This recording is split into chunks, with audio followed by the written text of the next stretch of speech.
Remember drawing countries in school? Those colourful maps with borders and names that seemed so permanent? We all learned about nation-states, those entities with clear boundaries and a sense of belonging. These are countries with defined borders, a central government, and a shared identity, often symbolised by a flag. It's like a giant club you're born into, complete with rules, laws, and perks, public services, that shape your daily life. For centuries, this system worked, kind of. Land was valuable, and information travelled slowly, making physical borders significant. Your physical location defined your world. Fast forward to today, and things have drastically changed.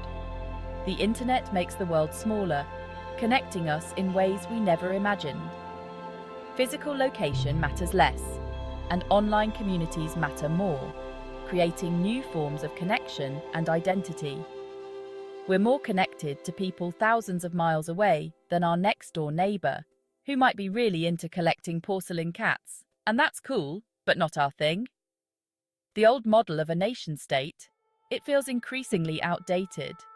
It's starting to feel a bit cramped, like it's no longer fitting our modern lives, like trying to fit your entire digital life onto a floppy disk. It's time to rethink how we define our world. Here's the thing, nation-states are struggling to keep up.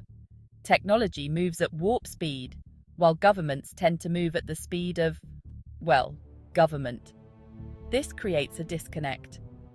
We need agile systems to navigate a complex world, not lumbering bureaucracies stuck in the past. Then there's the issue of representation. You're lumped into one big group, your nation, whether you like it or not. Your vote is supposed to count, but does it really when millions of others are voting too? It can feel like your voice is lost in the noise, like trying to get a decent Wi-Fi signal at a crowded concert. Frustrating, right? What if there's a better way?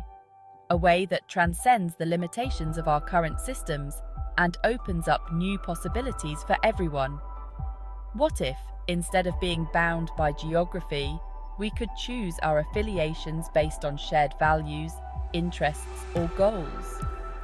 Imagine the freedom to connect with like-minded individuals from all corners of the globe. This is where things get interesting.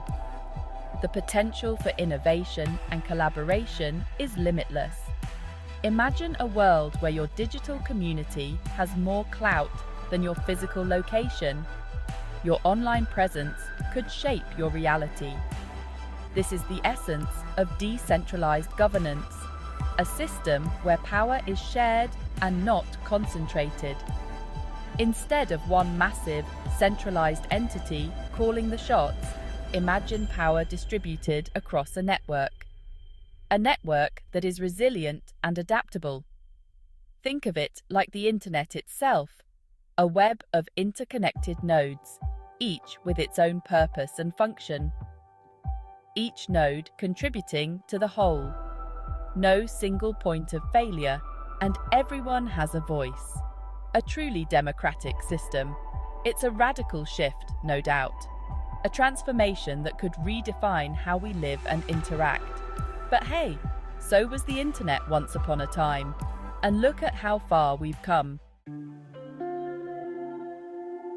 Balaji Srinivasan, in his book The Network State, takes this concept a step further. He envisions online communities evolving into network states. Digital nations with their own rules, economies, and values. Think of it as a digital passport that grants you access to a community aligned with your beliefs.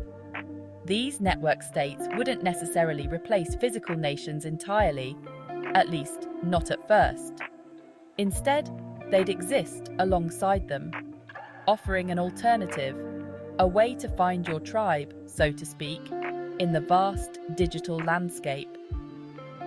Imagine having a digital nation for climate activists, tech enthusiasts, or even fans of a particular video game. The possibilities are endless.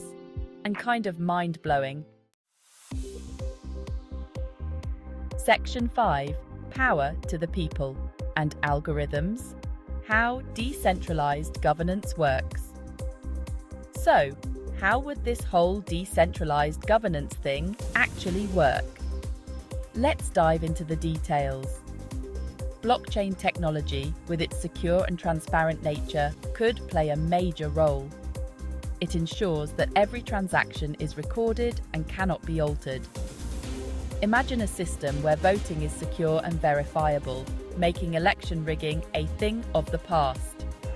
Every vote would be counted accurately and transparently. Government transactions are publicly accessible, eliminating shady backroom deals. This level of transparency could revolutionize trust in public institutions. Citizens have more direct control over how their communities are run. They can participate in decision-making processes through digital platforms. Of course, it's not all sunshine and rainbows. There are significant challenges to address. Building trust in algorithms and ensuring fairness would be paramount. Ethical considerations and biases in coding need to be carefully managed. We're talking about a fundamental shift in how we think about governance, and with great power comes great responsibility and a whole lot of coding. The future of governance could be more inclusive and transparent, but it requires careful planning and execution. Section 6. From virtual communities to digital nations, real-world examples. The seeds of decentralized governance are already being sown. Online communities are experimenting with new forms of organization and decision-making. Cryptocurrency projects, with their decentralized structures, offer a glimpse into a future where power is distributed, not concentrated. Think about it. People crowdfunding to buy and preserve rainforests. Online groups coordinating disaster relief efforts. Virtual communities creating their own currencies and economies. These are early examples of how decentralized structures are already making an impact. It's like the early days of the internet, but instead of cat videos, well, maybe still some cat videos, we're talking about building new forms of governance. Section 7. The future is fluid. Navigating a world without borders. Imagine a world where physical borders matter less and digital affiliations matter more. This raises some fascinating questions.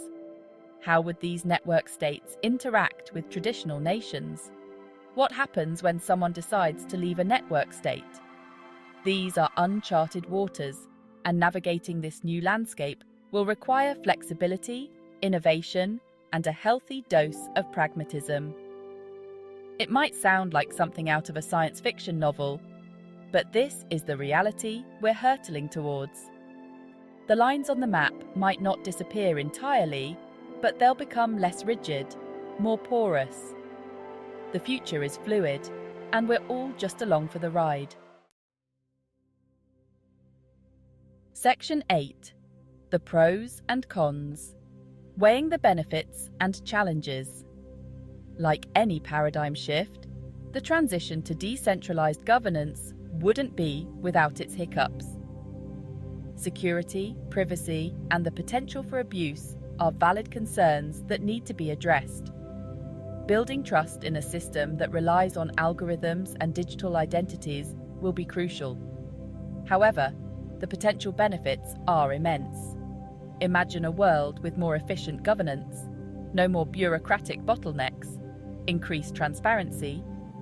Say goodbye to shady backroom deals, greater citizen participation, your voice amplified, and more personalized governance. Choose a system that aligns with your values. It's a trade-off, no doubt, but one worth considering as we enter this brave new world of decentralized possibilities. Section 9. A world reimagined, embracing the decentralized future. The shift towards decentralized governance won't happen overnight. It'll be a gradual evolution driven by technological advancements, changing social norms, and a growing desire for more efficient, transparent, and personalized forms of governance. The nation-state might not disappear entirely, but it will likely transform, adapt, and learn to coexist with these emerging digital nations. The future is unwritten, and the possibilities are endless. As we stand at the cusp of this new era, one thing is clear: the way we govern ourselves is changing. The question is, are we ready to embrace the decentralized future?